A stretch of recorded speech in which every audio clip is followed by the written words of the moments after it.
வணக்கம். நான் உங்கள் கோவிந்தராஜன். இது சப்தகிரி டிராவல் எக்ஸ்பி. இந்த வீடியோவில் நம்ம என்ன பார்க்க போகிறோன்னா, வைகுண்ட ஏகாதசியை பற்றி நான் டீட்டெயிலாம் இதில் பார்க்கலாங்க. வைகுண்ட ஏகாதசி எப்போ வருது, அதுக்கு திருமலையில் புக்கிங்லாம் எப்போ ஆரம்பிக்குது, இதை பற்றின டீட்டெயில்ஸ்லாம் இதில் நம்ம பார்க்கலாங்க. அவங்க அஃபிஷியலாக இது வரைக்கும் திருமலா திருப்பதி தேவஸ்தானத்தில் இந்த வைகுண்ட ஏகாதசியை பற்றி, அதை தரிசனத்தை பற்றியும் டிக்கெட்டை பற்றியும் எதுவும் அறிவிக்கலை. ஆனால் வைகுண்ட ஏகாதசி எப்போ வருதுன்னு பார்த்தீங்கன்னா ஜனவரி மாதம் 10ஆம் தேதி வருதுங்க. சாதாரணமாக திருமலையில் என்ன செய்வாங்கன்னா, அந்த வைகுண்ட ஏகாதசி என்றைக்கு வருதோ முதல் 10 நாளைக்கே என்ன செய்வாங்கன்னா, தனியாக புக்கிங் ஓப்பன் பண்ணுவாங்க, தனியாக எல்லாமே பண்ணுவாங்க. அந்த 10 நாளும் பார்த்தீங்கன்னா வேறு விதமாக இருக்கும். லாஸ்ட் இயர் அப்படி தான் இருந்தது. அதே மாதிரி தான் இந்த வருஷமும் இருக்குன்னு சொல்லி தான் எதிர்பார்க்குறோம். லாஸ்ட் இயர் பார்த்தீங்கன்னா டிசம்பர் 23ஆம் தேதி வைகுண்ட ஏகாதசி வந்ததுங்க.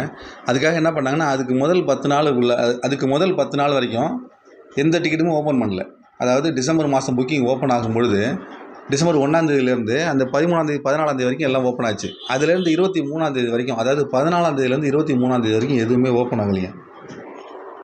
திரும்ப அப்புறம் வைகுண்ட ஏகாதசி முடிஞ்சு 24லேருந்து 31 வரைக்கும் வழக்கமாக புக்கிங்கில் இருந்தது. இடையில ஒரு 10 நாள் புக்கிங் காட்டல, ஆன்லைனில் புக்கிங் அது வரவே இல்லை.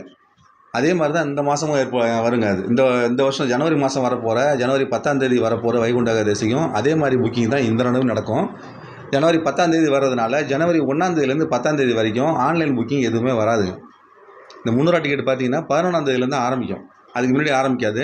அதே மாதிரி ஆர்ஜித சேவாக்கள் மற்ற எல்லா சேவைகளுமே பார்த்தீங்கன்னா எல்லாமே 11ஆம் தேதிக்கு அப்புறம் தான் ஆரம்பிக்கும். ஏற்கனவே மார்கழி மாதத்துக்காக என்ன பண்ணியிருக்காங்கன்னா, இந்த எலக்ட்ரானிக் டிப் ரிஜிஸ்ட்ரேஷன் இருக்குது பாருங்கள், அந்த 4 சேவைகள் எல்லாமே கட்டு, சுப்பிரபாத சேவை, தோமால சேவை, அந்த 4 சேவைகள் பார்த்தீங்களா, அது எல்லாமே பார்த்தீங்கன்னா ஏற்கனவே இந்த மார்கழி மாதம் ஆரம்பத்துலேருந்து கொடுக்கல. அதே தான் இந்த மாதமும் கண்டினியூ ஆகும். ஜனவரி 15ஆம் தேதி வரைக்கும், மார்கழி மாதம் முடிகிற வரைக்கும் அந்த 4 சேவைகளும் வராது. அதுக்கப்புறம் ஆர்ஜித சேவை இருக்குது பாருங்கள், கல்யாண உச்ச ஊஞ்சல் சேவை, இதெல்லாம் வரும். அது வாய்ப்பு, அதுவும் எப்படி பார்த்தீங்கன்னா இந்த 10ஆம் தேதிக்கு அப்புறம் தான் வரும். அதுக்கு முன்னாடி அதுவும் கொடுக்க மாட்டாங்க. சீனியர் சிட்டிசன், அங்கப்பிரதட்சணை டிக்கெட்டு, இது எதுவுமே வராதுங்க. இந்த மாதம் 18ஆம் தேதி ஜனவரி மாதம் புக்கிங் ஓப்பன் ஆக போகுது. 18ஆம் தேதியிலேருந்து 20ஆம் தேதி வரைக்கும் அந்த எலக்ட்ரானிக் டிப்ரிசியேஷன், இதில் அந்த 15ஆம் தேதிக்கு அப்புறம் தான், பொங்கலுக்கு அப்புறம் தான் அந்த 4 சேவை ஓப்பன் ஆகும். அதுக்கடுத்தது ஆர்ஜித சேவாக்கள், இதுவுமே பார்த்தீங்கன்னா அந்த 10ஆம் தேதிக்கு அப்புறம் தான் ஓப்பன் ஆகும். அதுக்கடுத்தது அங்கப்பிரதட்சணம், senior citizen, VIP break darshan, இதெல்லாமே பார்த்தீங்கன்னா எல்லாமே பார்த்தீங்கன்னா அந்த 10ஆம் தேதிக்கு அப்புறம் தான். முதல் 10 நாளைக்கு எதுவுமே வராது. புக்கிங் ஆரம்பிக்கும் போது இந்த மாதிரி தான் வரும். நீங்கள் அந்த மீதி நாட்களில் பிளான் பண்ணி தான் நீங்கள் ஜனவரி டிக்கெட் புக்கிங்கே பண்ண முடியும். அந்த மாதிரி நீங்கள் பிளான் பண்ண மாதிரி இருக்கும். அதுக்கப்புறம் இந்த எல்லாம் முடிஞ்ச பிறகு 300 டிக்கெட்டு இதே மாதிரி தான். 300 டிக்கெட்டும் அந்த 10ஆம் தேதிக்கு மேலே தான் ஓப்பன் ஆகும். 11லேருந்து தான் ஓப்பன் ஆகும். அக்காமடேஷனும் 11ஆம் தேதியில் தான் ஓப்பன் ஆகும். எதுவுமே வராது. இதுக்காக என்ன செய்வாங்கன்னா, அந்த 10 நாளைக்காக தனியாக இன்னொரு நாள் புக்கிங் டேட் அறிவிப்பாங்க. அப்போ ஓப்பன் பண்ணுவாங்க. இந்த எப்போ ஓப்பன் பண்ணாங்கன்னா டிசம்பர் 1 வீக்கில் தான் ஓப்பன் பண்ணுவாங்க. இப்போ ஓப்பன் பண்ண மாட்டாங்க. இப்போ அக்டோபரில் இந்த ஜனவரி மாதத்துக்கான புக்கிங் வரப்போகுது. அக்டோபரில் இது புக்கிங் வராதுங்க. நவம்பர் மாதமும் வராது. டிசம்பர் 1 வீக்கில் தான் இது கொடுப்பாங்க மேக்ஸிமம். போன வருஷம் இதே மாதிரி தான் கொடுத்தாங்க. ஒரு மாதம் முன்னாடி தான் கொடுத்தாங்க. டிசம்பர் மாதத்தில் தான் இதுக்கான புக்கிங்கை கொடுப்பாங்க.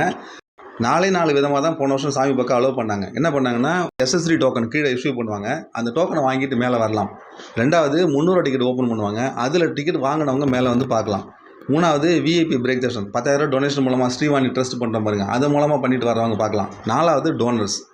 இந்த 4 பேர் மட்டும்தாங்க ஆன்லைனில் புக்கிங் பண்ணிட்டு வர முடியும். வேறு எதுவுமே பண்ண முடியாதுன்னு சொல்லிட்டாங்க. இலவச தரிசனமே கிடையாது. அதாவது நேரடியாக போய் டிக்கெட்டே இல்லாமல் நேரில் திருமலையில் போய் பார்க்கலாம் அப்படிங்கிற பேச்சே கிடையாது. நீங்கள் திருமலைக்கு போகலாம் வரலாம், அதெல்லாம் டோல்கேட்டில் எதுவுமே கேட்க மாட்டாங்க. ஆனால் உள்ளே சாமி பார்க்கறதுக்கு கோயிலுக்குள்ளே நீங்கள் போக முடியாது. டிக்கெட் இல்லாமல் போகவே விடவே மாட்டாங்க. இலவச தரிசனமே கிடையாதுங்க. இலவச தரிசனம்னு என்னங்க, டிக்கெட் இல்லாமல் இலவச தரிசனமே கிடையாது. கீழே நீங்கள் SSD டோக்கன் வாங்கிட்டு போகலாம். அந்த மாதிரி தான் பண்ண முடியும். வேறு எந்த சேவையுமே கிடையாதுங்க. அந்த 10 நாளைக்கு உள்ள அங்கப்பிரதட்சணம், சீனியர் சிட்டிசன், ஆர்ஜித சேவாக்கள், எலக்ட்ரானிக் டிப் ரிஜிஸ்ட்ரேஷன் எதுவுமே கிடையாது. எந்த டிக்கெட்டுமே கிடையாது. இது என்ன செய்வாங்க, SSD டோக்கனை என்ன செய்வாங்கன்னா, ஒரு குறிப்பிட்ட நாள் அறிவிப்பாங்க. ஒரு 10 சென்டர் ரெடி பண்ணிவிட்டு 10 சென்டர்லேயும் 100 கவுண்டர் ஓப்பன் பண்ணுவாங்க. அந்த கவுண்டர் மூலமாக டிக்கெட் கொடுக்க ஆரம்பிப்பாங்க. போன வருஷம் என்ன பண்ணாங்கன்னா, மொத்தம் 4.5 லட்சம் டிக்கெட் இஷ்யூ பண்ணாங்க மொத்தமாக. இந்த 10 நாளைக்கு ஒரு நாளைக்கு கிட்டத்தட்ட 42,500 பேர் கணக்கு பண்ணிவிட்டு 4.5 லட்சம் டிக்கெட் இஷ்யூ பண்ணாங்க, SSD டோக்கன் அப்படிங்கிற பேரில். இது என்ன செய்வாங்கன்னா, ஒரு நாளைக்கு 42,500 டிக்கெட்டுன்னு கணக்கு பண்ணிக்கிட்டு அவங்க டோக்கன் கொடுத்துக்கிட்டே இருப்பாங்க. என்றைக்கு அந்த கவுண்டர் ஓப்பன் பண்ணுறாங்களோ அன்னையிலேருந்து அந்த 4,25,000 டிக்கெட் முடிகிற வரைக்கும் கவுண்டர் க்ளோஸ் பண்ண மாட்டாங்க. 24 மணி நேரம் கவுண்டர் திறந்துருக்குங்க. டோக்கன் கொடுத்துக்கிட்டே இருப்பாங்க. வர பக்தர்கள் வர கொடுத்துக்கிட்டே இருப்பாங்க. இன்றைக்கி ஸ்லாட் முடிஞ்சு போச்சுன்னா அடுத்த நாள் டேட்டை போட்டு டிக்கெட் கொடுக்க ஆரம்பிப்பாங்க. அது முடிஞ்சு போச்சுன்னா அடுத்த நாள் ஸ்லாட் போட்டு கொடுத்துக்கிட்டே இருப்பாங்க. அதனால் முதல்ல நீங்கள் போய் நின்னீங்கன்னா அன்றைக்கே போய் மறுநாள் தரிசனம் பார்க்குற மாதிரி இருக்கும். அதுக்கப்புறமா லேட்டாக போக பார்த்தீங்கன்னா உடனே போகிற மாதிரி டிக்கெட் இருக்காது. 2 நாள் கழிச்சு கூட டிக்கெட் இஷ்யூ பண்ணியிருப்பாங்க. இந்த 10 நாள் டிக்கெட்டு ஒரு வாரத்தில் கூட முடிஞ்சிடும். மொத்தம் 4.5 லட்சம் டிக்கெட்டு கண்டினியூஸாக கொடுத்துட்டே இருக்கும்பொழுது எப்போ டோக்கன் முடியுதோ அதோட அந்த கவுண்டர்லாம் க்ளோஸ் பண்ணிவிட்டு கம்ப்ளீட்டாக முடிச்சிடுவாங்க. அதோட இந்த மாதிரி தான் அந்த SSD டோக்கன் போன வருஷம் இஷ்யூ பண்ணாங்க. இந்த வருஷமும் அதே மாதிரி தான் வரும்னு எதிர்பார்க்குறாங்க. திருப்பதியில் ஒரு 10 இடம் சொல்லுவாங்க. அந்த 10 இடத்துலையும் கவுண்டர் ஓப்பன் பண்ணி டிக்கெட் கொடுப்பாங்க. இது வந்து எஸ்எஸ்டி டோக்கன் கொடுக்குற முறை இந்த மாதிரி தாங்க அது. இதுக்கு அடுத்தது பார்த்தீங்கன்னா, அந்த 300 சிறப்பு வழி தரிசனம். 300 டிக்கெட்டும் பார்த்தீங்கன்னா, தனியாக அதுக்கு டேட் அறிவிப்பாங்க. அந்த டேட்டில் ஓப்பன் பண்ணுவாங்க. 1ஆம் தேதியிலேருந்து 10ஆம் தேதி வரைக்கும் டேட் சொல்லிவிட்டு அதுக்கு தனியாக புக்கிங் ஆரம்பிக்கும். அந்த தனியாக புக்கிங் பண்ணுற மாதிரி இருக்கும். எவ்வளோ டிக்கெட்டு, எத்தனை நாள், எந்த டைமிங் அதெல்லாம் ஒன்றும் தெரியலிங்க. அதில் அவங்க என்ன சொல்கிறாங்களோ அதுக்கு அந்த மாதிரி தான் மாற்றிக்க முடியாது. அவங்க சொல்லுவாங்க இந்த தேதியிலன்னு சொல்லுவாங்க. அந்த குறிப்பிட்ட 10 நாளைக்கு தனியாக தான் ஓப்பன் ஆகும். அதுதான் முக்கியமான விஷயம் அதில். அந்த மாதிரி அந்த 10 நாளைக்கு அக்காமடேஷன் அதுக்கு தனியாக ஓப்பன் ஆகும். என்றைக்கு 300 டிக்கெட் ஓப்பன் ஆகுதோ அன்றைக்கி மத்தியானம் 3 மணிக்கு அக்காமடேஷன் ஓப்பன் ஆகும். அதுவும் அந்த 10 நாளைக்கு மட்டும் தனியாக. வழக்கம் போல் தான் தரிசன டிக்கெட் இருந்தால் தான் மேலே போய் தங்க முடியும். அதே மாதிரி சிஸ்டம் தான் இந்த நடையும் வரும். அது தவிர VIP break Darshan Srivani trust மூலமாக ஓப்பன் பண்ணுறது அதுவும் தனியாக ஓப்பன் ஆகும். அந்த 10 நாளைக்கு தனியாக தான் ஓப்பன் ஆகும். அதில் நீங்கள் புக்கிங் பண்ணிவிட்டு சாமி தரிசனம் பண்ண முடியும். இது தவிர டோனர்ஸை பற்றி நம்ம சொல்ல வேண்டியதில்லைங்க. யாரெல்லாம் நன்கொடையாளர்கள் இருக்காங்க அவங்களுக்கு தனி ஆன்லைன் புக்கிங் இது. அதில் அவங்க பண்ணலாம். நான் இந்த 4 விதமான பக்தர்களை தவிர வேறு யாருமே இந்த வைகுண்ட ஏகாதசிக்கு சாமி தரிசனம் பண்ணுறதுக்கு திருமலைக்கு போக முடியாதுங்க.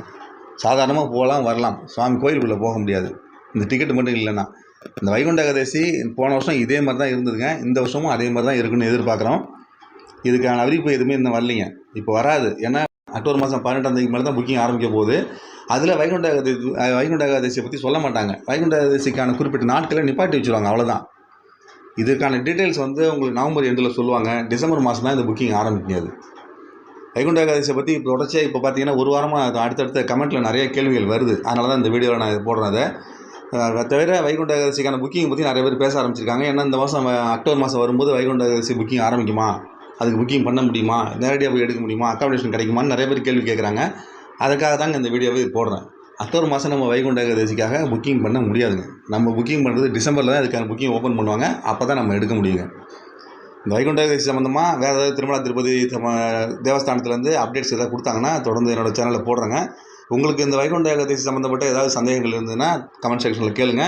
என்னால் முடிஞ்ச வரைக்கும் தெளிவாக பதில் சொல்கிறேன். மறுபடியும் இந்த மாதிரி இன்னொரு அப்டேட்ஸோடு உங்களை மீண்டும் சந்திக்கிறேன். நன்றி, வணக்கம்.